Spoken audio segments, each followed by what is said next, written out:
क्या एक छोटा सा पत्थर या ईंट का टुकड़ा किसी की पूरी जिंदगी बदल सकता है?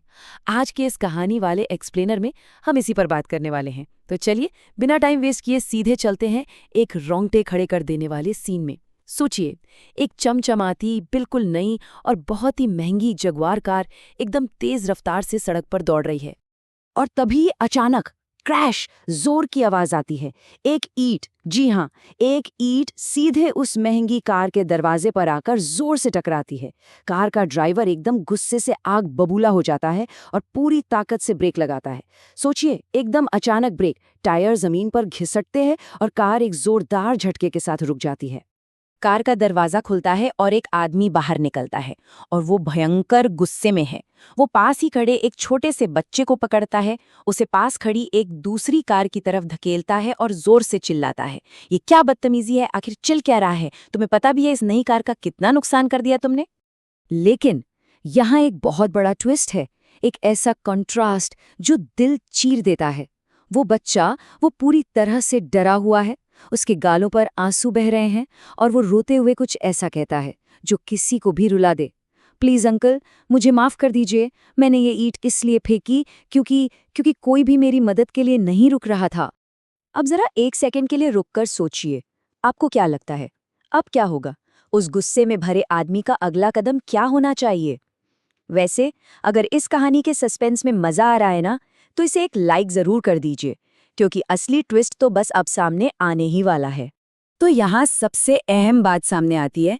वो रोता हुआ बच्चा अपनी कांपती हुई उंगली से पास ही जमीन की तरफ इशारा करता है और कहता है, वो मेरा भाई है। वो अपनी व्हील चेयर से नीचे गिर गया है और मैं उसे अकेले वापस नहीं बिठा पा रहा हूँ।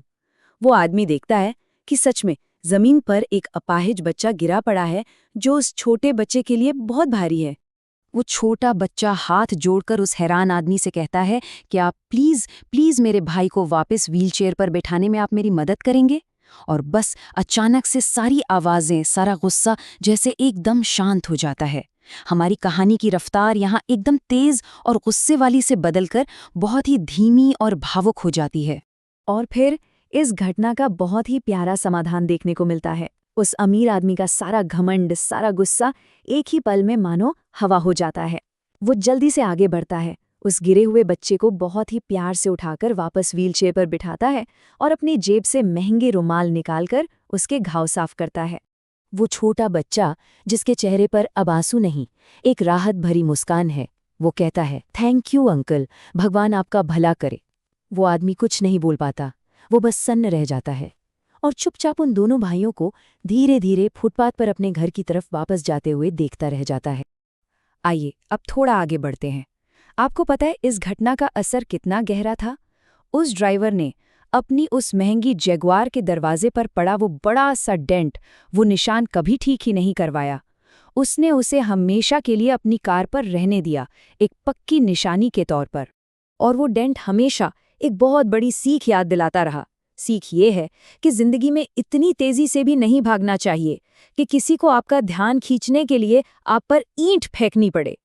अगर हम बिना दूसरों को देखे बस आगे बढ़ने का शॉर्टकट ढूंढते हैं ना, तो हम सच में कभी आगे नहीं बढ़ पाते।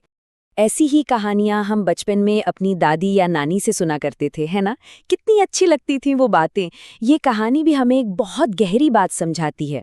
हमारे पास हमेशा एक चॉइस होती है, या तो हम उन लोगों की खामोश आवाज़ों को, उनके दर्द को पहले ही सुन लें जिन्हें हमारी ज़रूरत है, या फिर इंतज़ार करें कि ज़िंदगी हम पर कोई ईंट फेंके।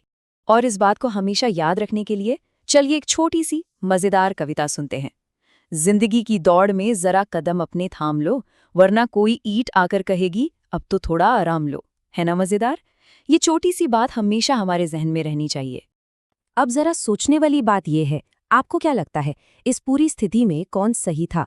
क्या उस बच्चे का कार पर ईंट फेंकना सही था? अगर आप उस बच्चे की जगह होते तो क्या करते?